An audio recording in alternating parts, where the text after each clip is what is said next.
नमस्कार दोस्तों, बिहार शिक्षक भर्ती फेज 3 को लेकर बहुत ही बुरी खबर है। पेपर लीक को लेकर क्या खबरें निकल कर आ रही है, यहाँ देखिए आप पढ़ने वाले पढ़ते ही रह जाते हैं, पढ़ने वाले पढ़ते ही रह जाते हैं और लीक कराने वाले को मिल जाती है नौकरी। तो इस तरीके के आजकल ये ज़माना हो गया है कि आपको पढ़ाई के साथ साथ पैसे की भी ज़रूरत है। जो खबरें निकल कर आ रही है कि पेपर क्या लीक हो गया है, इसको लेकर हम बात करेंगे कि ये पेपर लीक में कितनी सच्चाई है और रद्द होने की कितनी संभावना है।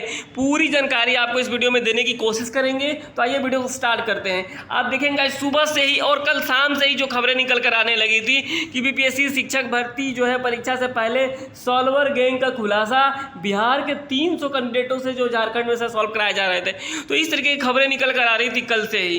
तो जो अब तक जो है आज रात होते होते बहुत सारे न्यूज़ चैनलों ने जो है इस तरीके की खबरें छापना शुरू कर दिया है कि जो है बिहार शिक्षक भर्ती TRA 3.0 में पेपर लीक होने की पूरी संभावना जताई जा रही है। अभी इस बात की पुष्टि किसी ने नहीं किया है, यानी ऑफिशियल पुष्टि नहीं हुआ है। बीपीएससी की तरफ से कोई बयान नहीं आया है इसको लेकर के, यानी जांच अभी चल रही है। यहाँ पे आप देखेंगे इस तरीके के फोटो भी वायरल हो रहे हैं। बिहार शिक्षक भर्ती के तीसरे चरण की परीक्षा से पहले बिहार पुलिस को बड़ी कामयाबी हाथ लगी है। ये तो अच्छी बात है, बिहार पुलिस को बड़ी कामयाबी हाथ लग गई है। लेकिन जो बच्चे, जो अभ्यर्थी अगर इस लीक के चलते फेल हो जाते हैं या फिर वो पास नहीं हो पाते हैं या फिर उनको दोबारा एग्जाम देना पड़ता है, इसकी भरपाई कौन करेगा? तो अभी तो जो है पुष्टि नहीं हुआ है, पुष्टि नहीं हुआ है। यही सबसे बड़ी बात है कि अब तक पुष्टि नहीं हुआ है। जांच चल रही है कि क्या ये सही में लीक हुआ है कि नहीं हुआ है, और इस बात की पुष्टि हम भी नहीं कर रहे हैं कि लीक हुआ है। जब तक ऑफिशियल कुछ अपडेट नहीं आ जाता, कोई भी जो है इस तरीके की चीज़ें को जो है अपने हिसाब से नहीं कह सकता है कि लीक हुआ है। बाकी कई ऐसे कमेंट्स आ रहे हैं जिसमें ऐसी बातें कही जा रही है। आप यहाँ देख सकते हैं इस तरीके से सारी चीज़ें 300 अभ्यर्थियों को हिरासत में लिया गया, ऐसी खबरें निकल कर आई। 300 बहुत बड़ा नंबर होता है। फिलहाल इनसे होटल के अंदर ही पूछताछ चल रही है, यानी एग्जाम्स के पहले इस तरीके की जो है खबरें आ गई थी। बीपीएससी सचिव रवि भूषण का कहना है कि हमें अभी किसी तरह का पेपर लीक की सूचना नहीं मिली है। इस तरीके की खबरें, पेपर लीक से जुड़ रहा मामला हजारीबाग का जो एसपी उन्होंने कहा है। तो बहुत सारी चीज़ें निकल कर आई है, लेकिन अब जो हो रहा है कि सही तरीके से जांच होनी चाहिए। जो भी छात्र नेता है या फिर मीडिया चैनल है या फिर जो भी यूट्यूब पे है, सब लोग कह रहा है कि जांच सही तरीके से हो।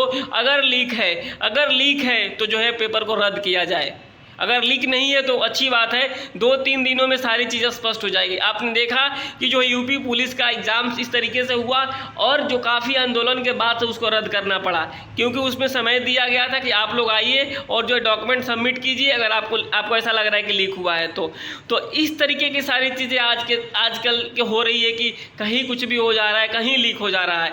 तो ये संभावना इसलिए ज़्यादा प्रबल हो जाती है लीक होने की। तो आपको बता दें कि अगर कोई ऐसा ऑफिशियल अपडेट आता है तो आपको बताया जाएगा। हम लोग भी मांग करते हैं कि जो जांच अच्छे तरीके से होनी चाहिए। अगर जांच में पाया जाता है तो रद्द होगा, अगर नहीं जांच में पाया जाता है कि तो एज इट इज़ रह जाएगा, यानी जैसे है वैसे ही रह जाएगा। फिलहाल मैंने देखा जो है बहुत सारे न्यूज़ चैनल जो जा करके अभ्यर्थियों से डायरेक्ट रिव्यू ले रहे थे, उनका व्यू ले रहे थे, बोल रहे हैं कि वो उनके पसीने छूट रहे हैं। यानी जो है हिंदी के भी पेपर इस बार जो बहुत ही ज़्यादा टफ कर दिया गया है। बाकी कोई अपडेट आता है तो आपको हम लोग तुरंत बताने की कोशिश करेंगे। फिलहाल अभी जो ऑफिशियल कोई अपडेट नहीं है लीक को लेकर के, रद्द को लेकर के, लेकिन 2-3 दिनों में सारी चीज़ें क्लियर हो जाएगी। उसके बाद से आपको सारी चीज़ें क्लियर कर दी जाएगी। मिलते हैं आपसे अगली वीडियो में अगले अपडेट के साथ। तब तक के नमस्कार, लेकिन आप चैनल को सब्सक्राइब जरूर कर लीजिएगा।